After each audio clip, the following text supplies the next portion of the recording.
Maître, très simplement, on a entendu hier votre confrère Alain Jakubowicz parler de rédemption dans un moment de vérité. Oui.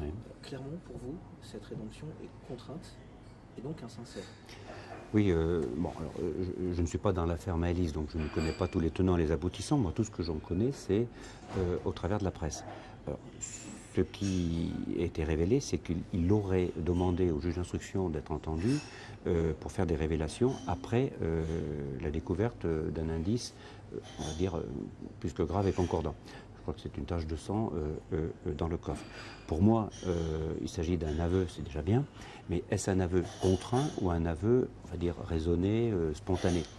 J'ai plutôt l'impression, c'est qu'une impression personnelle, hein, qu'il s'agit d'un aveu contraint, c'est-à-dire qu'il a été acculé, devant l'évidence, pour faire son aveu. C'est déjà bien, mais est-ce que ça va suffire pour permettre d'aller aussi loin, peut-être encore un peu plus loin dans le dossier d'Arthur Noyer?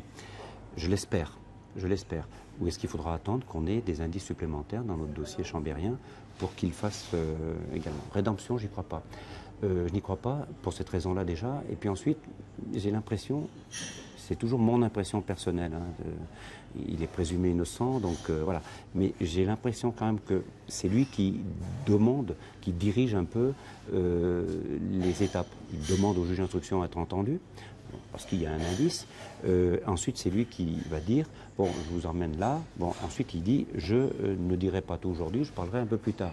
Voilà, donc on est quand même, c'est une sorte de manipulation. Donc voilà, donc, rédemption, j'y crois pas trop.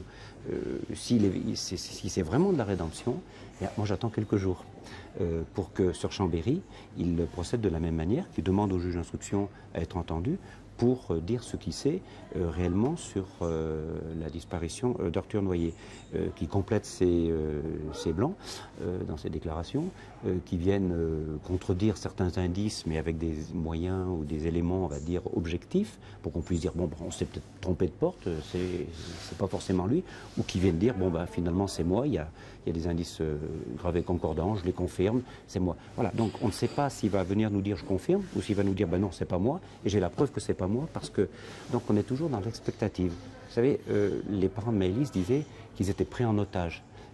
La famille Noyer, c'est la même chose. On est pris en otage. Nous, on sait d'ores et déjà qu'Arthur est décédé, mais on ne sait pas qui est son assassin. On ne sait pas dans quelles conditions il a été assassiné. On voudrait le savoir. Si c'est quelque chose qu'ils nous le disent, mais si dans quelques jours je n'ai pas effectivement une telle démarche de sa part, ça viendra bien confirmer qu'il ne s'agissait pas d'une rédemption.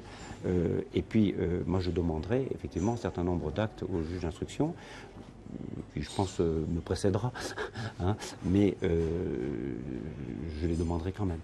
On peut aller jusqu'à la confrontation? Oui, c'est le style d'acte que je pourrais demander. Je pense que le juge d'instruction de Chambéry le fera avant que ma demande ne lui parvienne sur son bureau.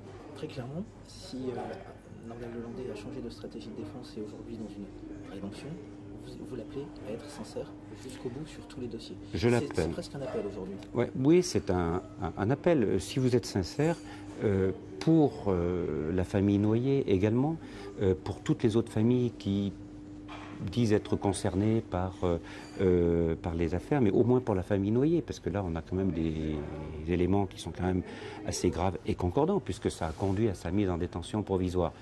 Il est présumé innocent, je le rappelle, je le martèle.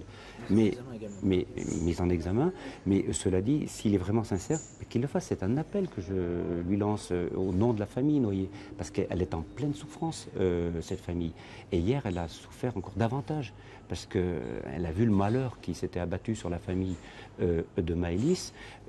C'est quelque chose de terrible, de ne pas savoir. On ose imaginer effectivement l'état d'esprit des parents d'Arthur Noyer.